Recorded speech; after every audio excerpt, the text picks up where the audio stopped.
स्वागत है दोस्तों आप सभी को टिकराज यूट्यूब चैनल पर। आज के इस वीडियो में मैं आपको बताऊंगा कि कैसे आप अपने किसी भी ओप्पो मोबाइल में यदि आपका ऑटो स्क्रीन ऑफ जो होता है वो आप यदि जो है आपका टाइम जो है रात के 12 बजे के बाद में, या फिर दोस्तों आपका 30 सेकेंड में आप जब भी सेट करते हो लेकिन 30 सेकेंड के अंदर में ही वो बंद हो जाता है, तो उसे आप कैसे सेट कर सकते हैं। यहाँ पे आप 30 मिनट तक जो है आपका ऑटो स्क्रीन ऑफ मोड जो है आप सेटअप कर सकते हैं। ठीक है, तो उस प्रॉब्लम को आप कैसे सॉर्ट आउट कर सकते हैं या फिर कैसे आप सेट कर सकते हैं मैं आपको बताऊंगा।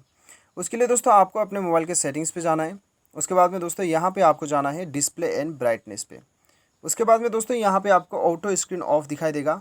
तो ये जो है हमारे मोबाइल में सबसे कम 15 सेकेंड होता है, तो 30 सेकेंड दिया गया है। तो दोस्तों यहाँ पे आप चाहो तो इसे आप बढ़ा सकते हो। ये बढ़ाने के बाद में क्या होता है कि अभी 30 मिनट के बाद में ही आपका स्क्रीन जो है ये ऑटोमेटिकली ये ऑफ हो जाएगा 30 मिनट के बाद में। तो इस प्रकार से दोस्तों आप ऑटो स्क्रीन ऑफ को जो है यहाँ से बदल सकते हो। उम्मीद करता हूँ वीडियो पसंद आएगा। Thanks for watching.